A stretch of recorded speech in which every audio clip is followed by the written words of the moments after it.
Viado, se desse pra vocês ouvirem meu coração, que agora vocês não tá ligados, nós passamos nessa bosta, mas caralho. Senhoras e senhores, o negócio é o seguinte, se a OMS, a Organização Mundial de Saúde, fosse realmente uma instituição séria, pênalti nem seria permitido, porque eu tô quase infartando. Mas deu bom, o vento soprou, o vento do furacão soprou, mas não conseguiu tombar a embarcação do Vasco da Gama. Classificação fora de casa com a menos. Ai, Deus é bom demais, cara, Deus é bom demais, como é que pode? Vamos lá, pessoal, o que pega? Essa daqui foi a escalação do Vasco pra hoje, essa vitória, que na verdade não foi vitória, mas foi classificação, então é vitória. Aqui você vê Dimitri Payet, que foi substituído cedo, mas assim, o Payet estar no time titular já foi uma surpresa, porque existiam fortes boatos de que ele não jogaria, porque é no tapetinho, é no sintético, parece que a comissão tava meio com medo de colocar ele no risco e ele machucar, mas optaram por ir com ele. Se você olha aqui no banco de reservas, você não vai ver Felipe Coutinho, que até agora tá no processo de se recuperar e tal, aquela coisa toda, mas veio o Payet. No mais, o que a gente tem? Paulinho PH, Paulinho McLaren, corre mais do que um carro de luxo, de volta ao time titular, não tinha jogado a partida de ida porque estava suspenso, e hoje quem estava na partida de ida e não estava agora era o João Vitor, que tomou o cartão vermelho bem na reta final. E aí, cara, a gente teve uma zaga com Maicon e Léo Pelé, e mesmo assim a gente se classificou com um homem a menos, fora de casa, num gramado sintético. Me explica isso aí, Ateu, vai me explicando que, enfim, no mais, a gente tem a consolidação do Esforça no time titular. O Cocão tinha ganhado o espaço dele durante boa parte do ano, ele era o titular e tal, e agora o Esforça faz mais uma boa partida, o Esforça bate pênalti, mas antes da gente falar de pênalti, a gente tem que falar de como foi o jogo e como é que foi o jogo. O jogo começou com 14 minutos, o Verratti tendo uma chance de cabeça que passou perto, mas não foi gol. Então, assim, o Vasco, ele chegava uma coisinha aqui, uma coisinha ali, essa aqui foi uma grande chance, foi uma boa chance, mas que passou perto, e aí assim, o Atlético também atacava. O Atlético, obviamente, ele tinha obrigação de atacar, ele estava em desvantagem no placar agregado, então ele, além de estar em desvantagem, ele estava em casa, então são duas obrigações somadas, e aí, isso aqui foi aos 14, porém, exatamente 10 minutos depois, gol do Atlético Paranaense, o primeiro gol do dia, um chute que vem aqui do Coelho, e a bola cruza toda a área, e aqui assim, cara, uma desatenção da zaga do Vasco que tinha ficado sem o Maicon. Neste lance, neste momento, você vê o Maicon aqui embaixo aqui, e aí a comemoração dos jogadores do Atlético Paranaense, eu acho que faltou um pouquinho de maldade pro Vasco. O que aconteceu? Como eu disse, o Maicon tava voltando, ele tinha saído, parece que teve um problema no nariz, tava sangrando, teve que colocar band-aid, essas coisas todas aí, e aí a jogada do Atlético Paranaense estava rolando e o Vasco estava com um a menos antes da expulsão, porque o Maicon estava fora, colocando ali as paradas para tapar o nariz dele. Eu acho que assim, poderia ter tido uma maldade do Vasco de cai o goleiro, opa, cãibra, mas tá no começo do jogo, não tem problema.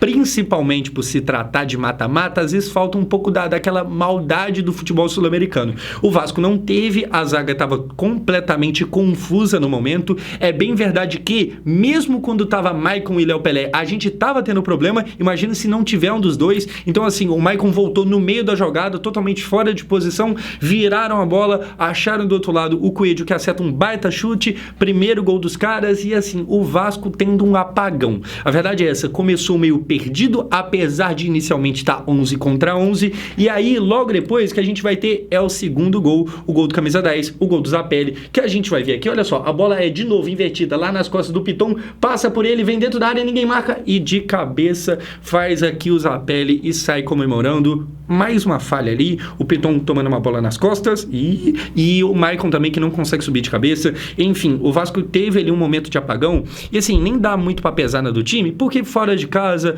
o time cheio de desfalque, o time do Vasco, se você pega pra ver, mano, daqui a pouco a gente vai falar sobre a lista de cobradores de pênalti do Vasco, que se você não reparou, é horrorosa.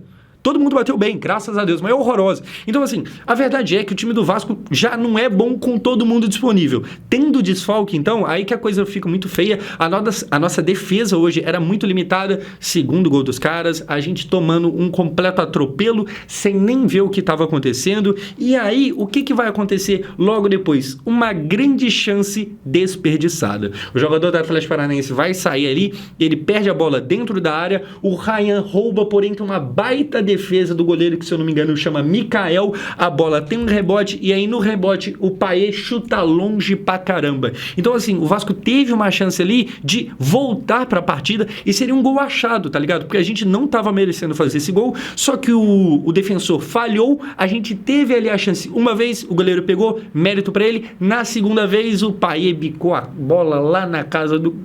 tá ligado? E aí, isso aqui eram 37 minutos, o Vasco assim, ele teve tudo de mão beijada para fazer o gol, para ficar bem, mas na verdade ele ficou mal. O Ryan dá aqui uma agredida no jogador rival, e aí é mostrado o cartão vermelho. Josão, o que você achou do vermelho? Justo?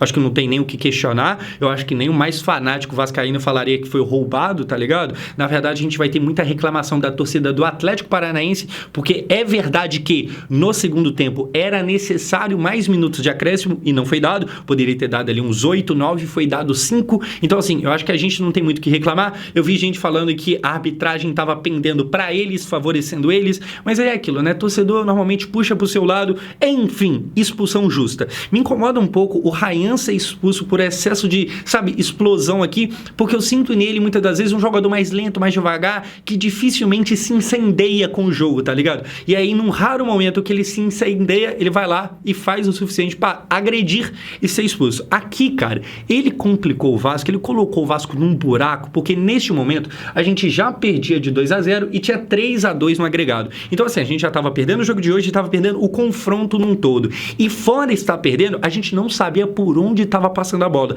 E aí, com um jogador a menos, a coisa se complica ainda mais.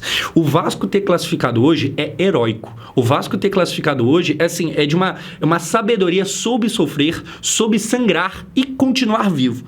Enfim, expulsão justa, expulsão que cagou na gente, expulsão que abriu o time ainda mais para o Atlético Paranaense, mas no futebol quem não faz, toma. E aí, o que acontece? Acontece o gol do Vasco da Gama, o gol de quem? Pablo Verratti, mais uma vez. Vamos ver aqui, porque o Piton lá na lateral, ele cruza dentro da área na medida, parece que colocou de mão de cabeça Verratti. Mais um gol do homem. Assim, cara, deve ser o quê? A 15ª vez que eu tenho que vir aqui falar como é bom Pablo Verratti. Isso porque vocês não sabem que eu falo no off, tá ligado? A cada gol que ele faz, é que não dá pra falar aqui, mas que jogador é Pablo Verratti. E aí, a dupla Verratti e Piton tem que ser comentada também, porque assim, o Piton é um dos líderes de assistência do Vasco, e das últimas 5 assistências que ele deu, 4 foram pro Verratti. Então assim, tem uma ligação muito boa entre eles dois ali, eles se entendem muito bem, eles se buscam no campo, o Piton cruza a bola, ele não cruza, ele faz amor, vamos falar a verdade aqui, ele cruza a bola como poucos, e o Verratti, eu de verdade mesmo, sem exagero, sem forçar piada nem nada, eu não lembro de ver algum cara, pelo menos no futebol brasileiro, que cabeceasse tão bem quanto ele. Tem alguém que você se recorda? Comenta aqui se você torce para outro time. Ah, teve o fulano e o Beltrano, o ciclano. Comenta aqui se teve alguém. Porque assim, é realmente um cara muito fora da curva, tá ligado? Se o Verratti tivesse outros fundamentos tão bons quanto ele tem cabeceio, ele era o Messi, tá ligado? Porque é realmente muito fora da curva. Enfim, o Vasco acha esse gol aqui. Teve a chance com o Ryan, perdeu. Teve a segunda chance no mesmo lance com o Payet, perdeu mais uma vez. E aí acha porque não estava criando, não estava gerando grandes momentos, mas consegue achar a importância de ter um matador.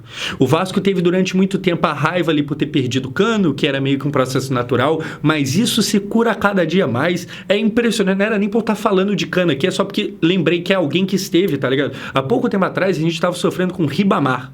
A gente estava tendo que comemorar porque, sei lá, o Raniel salvava. E o Raniel ainda fez muita coisa pela gente. Mas o que faz agora o Verratti?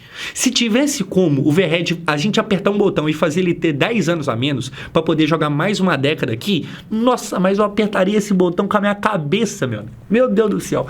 Enfim, muito bom atacante. Tem pouquíssima gente melhor do que ele na função aqui no Brasil. Talvez o Pedro, porque é mais novo, mas sinceramente, em dias iguais hoje, eu não sei não, tá? Enfim, mais um gol do homem, deve ser o 1000º gol que ele faz só de cabeça, só esse ano. Piton mais uma vez muito bem. E aí, como é que termina o primeiro tempo? 2-1 pro Atlético Paranaense, e o cenário aqui era o seguinte: posse de bola total do Furacão, o que era natural, a bola ficava com eles, a nossa zaga estava muito desencontrada, o Vasco estava dando mais uma vez espaço na entrada da área. E eu falo mais uma vez porque a gente tomou o gol do Gabriel do Atlético Paranaense, no Campeonato Brasileiro, se eu não me engano, nessa série de vários jogos contra eles, e a gente tava errando isso de novo, e é claro que assim, depois da expulsão do Ryan, aí mesmo que vai ficar sobrando espaço, tá ligado? E principalmente no primeiro tempo, além da expulsão do Ryan, ainda tinha espaço deixado pelo Payet, que marca menos que o Verratti. Então assim, o Payet é até uma coisa a ser questionada e tal, o como que ele realmente não entrega nada de marcação. Então o Vasco basicamente não teve posse de bola no primeiro tempo, só que se você olhar as finalizações, até que não foi muito ruim não. Eu até anotei aqui, o Atlético Paranaense teve 8, o Vasco teve 7. É bem verdade que as 8 do Atlético Paranaense, metade foram no gol, e a do Vasco tá longe disso, tá ligado? Tá bem abaixo. Mas enfim, chutaram 8, a gente chutou 7, se você for ver, finalizamos, tá ligado? Finalizamos, e aquilo, entendendo o contexto do futebol, e futebol é muito sobre contexto, até que tá bom. A gente acha um gol ali que vale muito, vale simplesmente uma classificação, e se eu não me engano, a classificação vale, sei lá, 9 milhões de reais, tá ligado? Algo parecido a isso. Esse é o preço, esse é o valor do gol de cabeça do Verratti.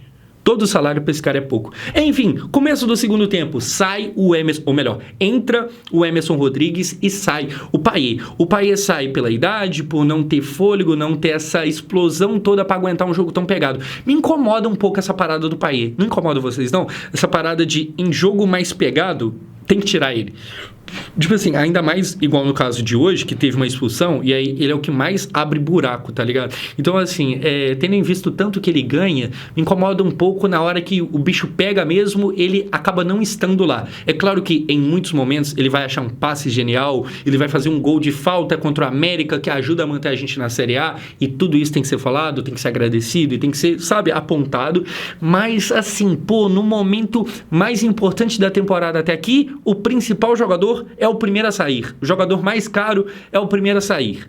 É meio foda. E ele é o jogador mais caro, ele não é o principal. O principal se chama Verratti, e talvez depois o Piton, e também tem o Léo Jardim. O Payet vai estar para quarto, quinto, e vamos conversar sobre isso. Entra o Emerson Rodrigues, que é basicamente um cisca-cisca, um corre-corre, e é basicamente isso mesmo que estávamos precisando, porque assim, o Vasco, se no primeiro tempo não teve posse de bola, no segundo teria ainda menos. A vontade de propor jogo do Vasco era inexistente, não tinha nenhuma. E aí, o segundo tempo começa com o Léo Jardim operando milagre. É absurdo esse goleiro. Já foi muito criticado por muita gente que deveria estar no manicômio essa altura. Defesaça absurda. Depois o que a gente tem? Léo Jardim, mais uma vez, mais uma defesa, e tá aqui ele para falar que a gente era para ter tomado 1 ou até 2 gols no começo do segundo tempo, mas para a reta final teve uma bola que quica pouquinho antes de chegar nele, o que normalmente dificulta a vida do goleiro, mas ele pega mesmo assim. Daí pra frente, o Vasco só vai pra trás. O Vasco vai ter, sei lá, um chute com o Leandrinho, tá ligado? Um chute bem de longe. O Vasco não joga bola no segundo tempo. Mas isso é bom, porque assim, como eu falei, futebol é sobre contexto. E o contexto era muito contrário ao Vasco. O Vasco consegue sofrer 45 minutos, mais 5 de acréscimo, logo 50, sem tomar gol no segundo tempo, com o jogador a menos e com Léo Pelé e Maicon na zaga. Isso é impressionante, tá ligado? O Paiva dá mais uma aula de como fazer muito com pouco. Se você coloca o Paiva no Ministério da Economia do Brasil, a gente é top 1 economia em 2 semanas. Porque o que o cara faz muito com pouco é impressionante. Enfim, o jogo empata, vamos para os pênaltis. E, cara, a lista de cobradores do Vasco é um bagulho impressionante. Se você for parar pra ver, é muito ruim, mano. É muito ruim. Porque, assim, a gente começa com o Esforça cobrando, e aí o Esforça é um bom cobrador de bola parada, então ele bom, e aí tem que ser falado do Esforço que assim, 20 e pouquinhos anos, sendo o primeiro a bater um pênalti. Impressionante o sangue frio do argentino, tá ligado? Pra quem não gosta, pra quem tem uma certa antipatia com ele, tudo bem, você pode ter, mas dê os créditos também quando o cara faz mais uma vez isso, e é mais uma vez porque mesmo na Copa do Brasil ele já tinha feito isso antes. Enfim, Esforço é da hora. Depois vem o Puma Rodrigues. Moleque, o Pumita é o nosso segundo cobrador de pênalti. Aí depois do Puma vem o Vitor Luiz. Ô, gente, pensa assim, vamos pensar, em quantos times do Brasil o Puma seria titular hoje? Times da Série A? Quase nenhum. E o Vitor Luiz? Quase nenhum. E depois, Cocão. Mano, olha a sequência de cobradores do Vasco. Puma, Vitor Luiz e Cocão. E com esses nomes, o Vasco se classificou.